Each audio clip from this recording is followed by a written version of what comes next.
Okay, y'all, welcome back. I'm going to go working again with the Pex A inside the bathroom. Actually, it's in the closet before you get to the bathroom. And what I've done so far is I went and got some blue, because that's what I'm doing, is the blue line here. And I'm going to measure, or I have measured, approximately how long I need it. And you can see I'm reaching in there a long freaking way, so this is not going to be the easiest one in the world to do, but I'm reaching in there. And the next thing I'm going to do is expand it out using my expander tool here, and reach in there with one arm and do it. And as I told you before, this would be virtually impossible with that metal ring clamp pair of pliers that you had to use to get in there and get it straight, because you have to get those really at 90 degrees and get them all the way in, and that would not be easy to do. So what I'm going to do is I'm going to use the tool, expand both ends, and I'll end up actually expanding it twice. I'm going to go through, make sure it's the right diameter on the inside, and then before it starts shrinking, I'll go back in and squeeze it again really tightly again, or I should say expand it again really tightly with the tool here, and that way it'll stay open for about 15-20 seconds, and that'll give you plenty of time to get way back in there, way past arm's length. Get it on this one over here. I don't know if you can see it or not, but this is the one that goes up through the floor back over here, and it's going to attach to that one. Anyway, that's what I'm doing. Hope you enjoy it. Okay, don't know if you can see it real well, but I definitely got it in there. It actually took me 2 expansions. I got the one on the 90 degree on there very quickly and correctly, but then I couldn't get the one in the back on the T-back fast enough, so I had to take the tool again and expand that end back out. That's what's nice about these clamps and this Pex A.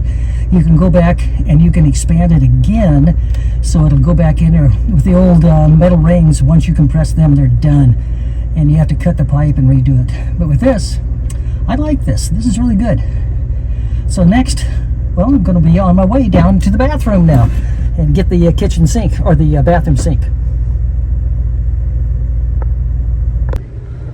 Okay, y'all, back in the bathroom now. This is under the sink in the bathroom.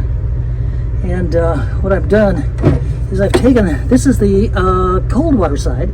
I've taken it off, unscrewed it off of these screw holes up here behind that. And I'm going to do the same thing to the hot water over here.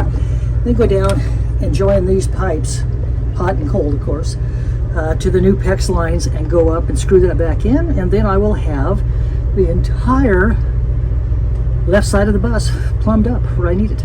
Anyway, that's what I'm doing. I'm going to finish that up real quick with this PEX, and then I'll show you the results.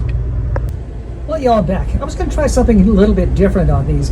I was going to try these 90-degree bends to see if I could not cut the piping and just eliminate the 90-degree fittings on there, but I don't think so. I think I'll use those on the outside in the baggage compartment when I replumb everything in there, but not here. So I went ahead and cut the line. That's the hot water, of course, that goes on the left, and I'll cut that, put the 90-degree in with the PEX, and then go up and hook them all back in again. Pretty simple, and that's what I'm doing. Well, y'all, I haven't finished. I have plumbed it up from the bottom, replaced all of the needed flooring pieces. Those will end up being painted, probably some non-stick something put on there, some, I don't know what they call that stuff that goes on there, and it's okay. Anyway, they're both done. They're both installed. They both have the blue and the yellow, or the blue and the red PEX, so we know left is hot, right is cold. And that's going to end it for the entire left-hand side, the driver's side of the bus. Hope you like it. Bye-bye. Well, hello. That's about wraps it up for the installation of the hot and cold running water on the driver's side of the bus, the left-hand side of the bus. I hope you enjoyed it. It was a kind of short 2 or 3 series on the PEX and installation, explain to you what PEX is, what PEX A is, and what PEX B is. And I hope you understand it. I hope I explained it. Okay. Anyway, thanks for watching. And again, if you like this, go ahead and check the like button, and then go ahead and share it with somebody that you know, and subscribe to it if you could, please. And if you really want to help, like we always say, come on down to the Patreon. That's patreon.com/Brian's Bus Adventure, and pledge $5 a month if you can, $2 a month, $10 a month, whatever you can pledge. Go ahead and do it. But again, thanks for watching. Hope you all have a really good week, and we'll see you on the flip-flop.